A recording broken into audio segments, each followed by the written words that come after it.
stop slipping and stop cutting your socks. We have 15 different color options between 3 grip socks and 2 sleeve types. Something for everybody at a price that just makes sense. Available now at puregripsocks.com. I don't want to say that football boot marketing is entirely misleading, but if you were to take everything that you hear from big brands as the truth, which many consumers do, you definitely could end up with a pair of football boots that aren't exactly ideal for you. With that idea really being the goal of the content that I produce on this channel, I want to give you guys the most accurate information possible as it relates to what is good and what is bad about any given pair of football boots, allowing you to make not only the right decision, but the best decision based on what you're looking for. So with that in mind, here are 5 football boot myths that you do not want to fall for. Question for you: is Kylian Mbappe one of the fastest players in the world because A, he wears Nike's flagship speed boots, specifically the $285 Mercurial Superfly 10 Elite,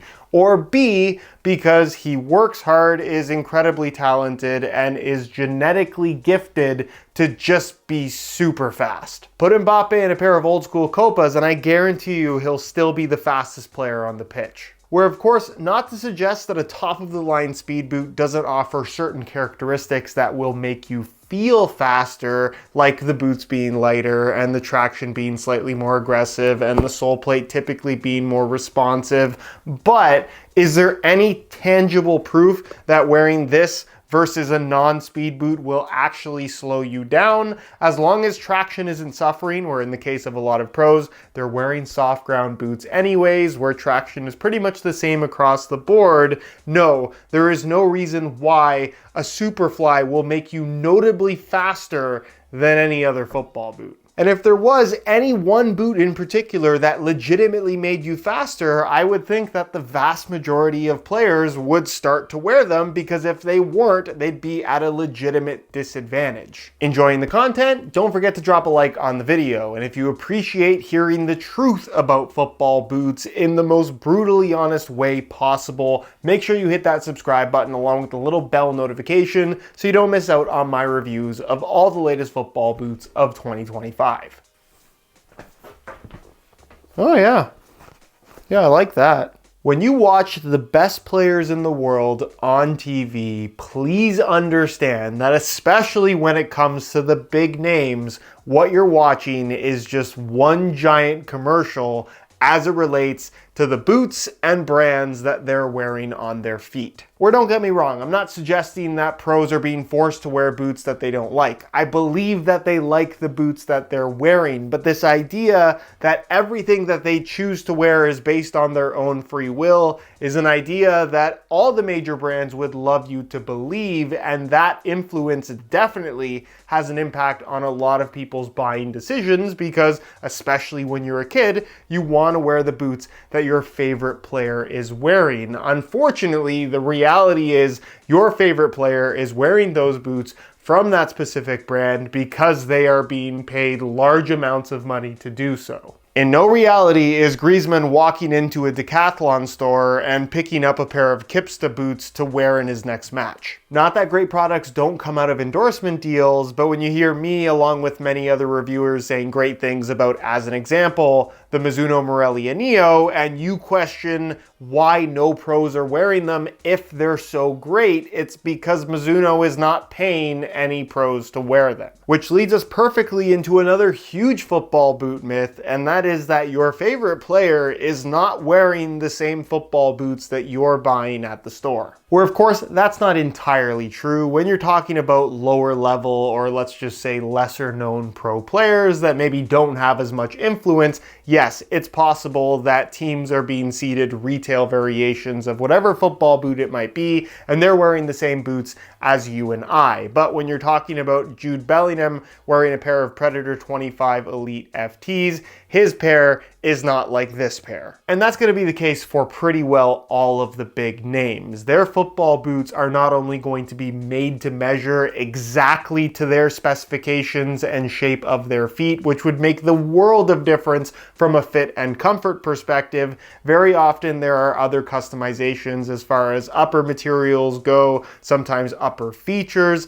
sole plate differences, stiffness differences. There are so many variables as to what can be customized for the best players in the world, where even though the boots that you see them wearing on TV look like the ones you can buy, more often than not, they're just not the same. Again, you're watching a commercial, and commercials aren't always reality. Speaking of commercials, they exist for the sake of promotion, typically drawing your attention in a favorable way to the latest and greatest product from whatever brand it may be, where you've probably never seen a commercial showing off their newest product, but also saying, hey, the old one is just as good, if not better. With this idea of newer equals better really being what drives the entire football boot industry. You have a great pair of football boots in the old model, but because the new one's out now, that's the one that you want because surely it's better. It's got newer technology, newer features,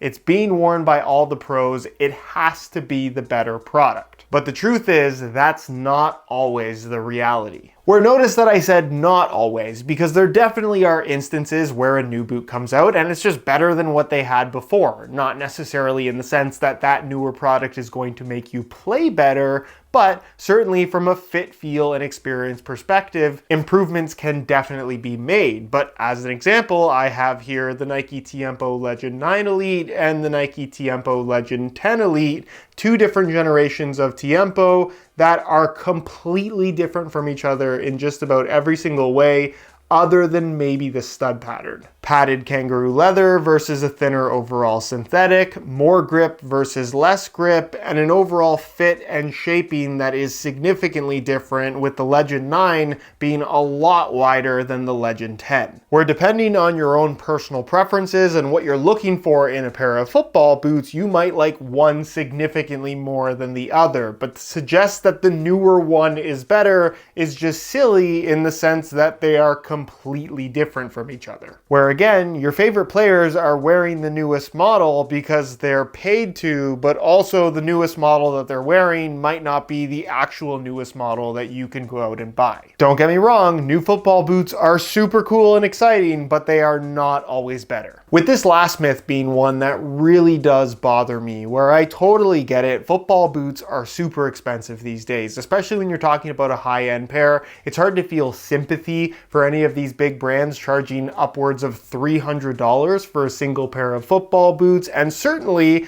the marketing that we've talked about throughout this video is a huge contributing factor as to why prices are so high. But this idea that going online and spending $120 on a pair of counterfeit fake football boots and thinking that they're made in the same factory as the real one could not be further from the truth. Made in the same country, sure, but made in the same factory to the same quality standards with the same performance characteristics in mind, where again, you do have to take into consideration that there's a lot of R&D that goes into creating pretty well any high-end football boot, where even if the final product ends up being bad, at the very least, it was designed with stability and longevity and quality in mind, where in the case of a counterfeit product, not only is it basically organized crime, it's a product that is designed to simply get your money, where their